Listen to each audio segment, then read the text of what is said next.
atmosphere in Mozambique is that the Mozambicans won.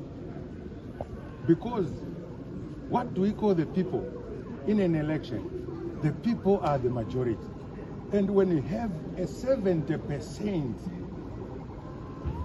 vote for a particular party and individual, and then 20%, and the other two political parties share 8%, then people want to debate that. What is it? Is it not a waste of time? So the Mozambican people are very clever. They know that they have won an election, and they are not worried, they are not losing sleep. And in fact, I did not see what you can call a demonstration. I have seen people that are organized to commit a crime by looting. And this is what is happening.